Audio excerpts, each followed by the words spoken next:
રાજુલામાં Mahatma Gandhi hospital પ્રારંભિક 2 દિવસમાં જ 500 દર્દીઓએ લીધો લાભ. અમરેલી જિલ્લાના રાજુલા શહેર માટે આરોગ્ય ક્ષેત્રમાં ઐતિહાસિક ક્ષણ સર્જાઈ છે. શ્રી રામકૃષ્ણ ટ્રસ્ટ પરિવાર દ્વારા રાજુલા તેમજ આજુબાજુના ગ્રામ્ય વિસ્તારના લોકો માટે અતિ આધુનિક સુવિધાઓથી સજ્જ 108 બેડની મહાત્મા ગાંધી હોસ્પિટલનો ભવ્ય શુભારંભ કરવામાં આવ્યો છે. આ હોસ્પિટલનું લોકાર્પણ પ્રખ્યાત કથાકાર મોરારી બાપુ તથા ગુજરાતના મુખ્યમંત્રીના હસ્તે કરવામાં આવ્યું હતું. હોસ્પિટલ શરૂ થતાં સમગ્ર પંથકમાં ખુશીની લાગણી જોવા મળી રહી છે. રાજુલા શહેરમાં આરોગ્ય સેવાઓ માટે લાંબા સમયથી મોટી હોસ્પિટલની જરૂરિયાત અનુભવાઈ રહી હતી. ખાસ કરીને ગંભીર બીમારીઓ માટે દર્દીઓને ભાવનગર, રાજકોટ અથવા અમદાવાદ સુધી જવું પડતું હતું. હવે આ નવી હોસ્પિટલ શરૂ થતાં સ્થાનિક લોકો માટે ઘર આંગણે જ ગુણવત્તાસભર સારવાર ઉપલબ્ધ બની છે. હોસ્પિટલ સંપૂર્ણપણે સેવાભાવથી ચાલશે અને અહીં દર્દીઓ પાસેથી કોઈ પણ પ્રકારની ફી લેવામાં આવશે નહીં. સાથે દર્દીઓને નિઃશુલ્ક ભોજનની પણ વ્યવસ્થા કરવામાં આવી છે, જે ગરીબ અને મધ્યમ વર્ગીય પરિવારો માટે આશીર્વાદરૂપ સાબિત થશે.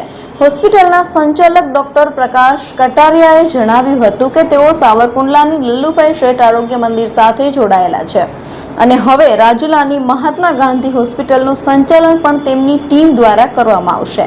તેમણે જણાવ્યું કે હોસ્પિટલમાં આધુનિક ટેકનોલોજી અને અનુભવી ડોક્ટરોની સેવા સાથે દર્દીઓને શ્રેષ્ઠ સારવાર આપવામાં આવશે.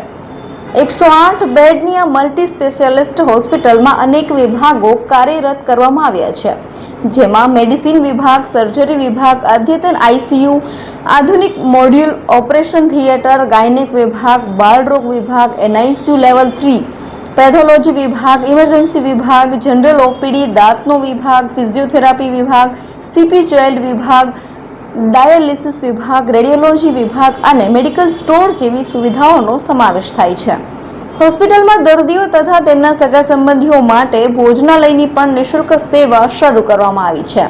આ ઉપરાંત હોસ્પિટલમાં વિવિધ વિઝિટિંગ સ્પેશિયાલિસ્ટ ડોક્ટરોની સેવાઓ પણ ઉપલબ્ધ રહેશે, જેમાં હાડકાના નિષ્ણાંત, કેન્સર નિષ્ણાંત, આંખના તબીબ, કાન, નાક, ગળાના નિષ્ણાંત, રેડિયોલોજિસ્ટ, કિડની રોગ નિષ્ણાંત અને યુરોલોજિસ્ટ જેવા નિષ્ણાંતો સમયાંતરે સેવા આપવા આવશે, જેના કારણે ગ્રામ્ય વિસ્તારના દર્દીઓને મોટી શહેરોમાં ધક્કા ખાવાની જરૂરિયાત ઓછી થશે. હોસ્પિટલ શરૂ થતાં જ લોકોનો ભારે પ્રતિસાદ જોવા મળ્યો હતો.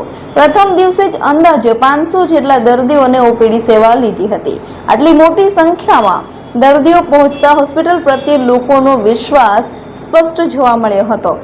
સ્થાનિક લોકોએ જણાવ્યું હતું કે રાજુલા માટે આ હોસ્પિટલ આશીર્વાદ સમાન છે, કારણ કે હવે ગરીબ દર્દીઓને પૈસાની ચિંતા કર્યા વગર સારવાર મળી શકશે. શ્રી રામકૃષ્ણ ટ્રસ્ટ પરિવાર દ્વારા શરૂ કરાયેલ આ સેવા કાર્ય સમગ્ર પંથક માટે માનવતાની અનોખી મિસાલ બની રહ્યું છે. આરોગ્ય જેવી મૂળભૂત જરૂરિયાતને સેવાભાવ સાથે જોડીને લોકો સુધી પહોંચાડવાના આ પ્રયાસ અનેક દર્દીઓ માટે જીવનદાયી સાબિત થશે. રાજુલા શહેરમાં શરૂ થયેલી મહાત્મા ગાંધી હોસ્પિટલ હવે સમગ્ર અમરેલી જિલ્લામાં આરોગ્ય સેવાનું નવું કેન્દ્ર બનશે તેવી આશા વ્યક્ત કરવામાં આવી રહી છે.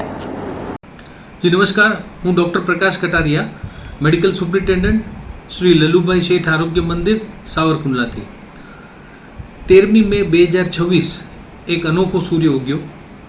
શ્રી રામકૃષ્ણ આરોગ્ય સેવા ટ્રસ્ટ રાજુલા દ્વારા નિર્મિત તથા શ્રી વિદ્યાગુરુ ફાઉન્ડેશન સાવરકુંડલા દ્વારા સંચાલિત શ્રી મહાત્મા ગાંધી આરોગ્ય મંદિર એક મલ્ટી સ્પેશિયાલિટી હોસ્પિટલ 108 બેડની હોસ્પિટલનું પૂજ્ય વિશ્વ વંદનીય પૂજ્ય મોરારી બાપુના વરદ હસ્તે લોકાર્પણ થયું. આ હોસ્પિટલ રાજુલા તથા આજુબાજુના ગામોના લોકો માટે ખરેખર આશીર્વાદરૂપ થશે.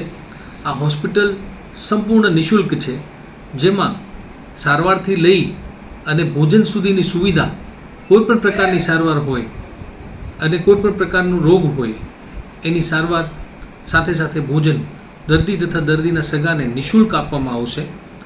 આ હોસ્પિટલમાં બેઝિકલી વિભાગોની વાત કરું તો ફૂલ ટાઈમ વિભાગોમાં મેડિસિન વિભાગ, ફિઝિશિયન, સર્જિકલ વિભાગ, અદ્યતન આઈસીયુ, આધુનિક મોડ્યુલર ઓપરેશન થિયેટર 5, ગાયનેક વિભાગ, બાળરોગ વિભાગ જેમાં એનઆઈસીયુ લેવલ 3 સુધીની સુવિધા છે, પેથોલોજી વિભાગ એટલે કે લેબોરેટરી, ઇમરજન્સી વિભાગ, જનરલ ઓપીડી, દાંતનો વિભાગ, ફિઝિયોથેરાપી વિભાગ, સીપી ચાઇલ્ડ વિભાગ, ડાયાલિસિસ વિભાગ, રેડિયોલોજી વિભાગ, મેડિકલ સ્ટોર તથા ભોજનાલયની સુવિધા ફૂલ ટાઈમ ઉપલબ્ધ રહેશે.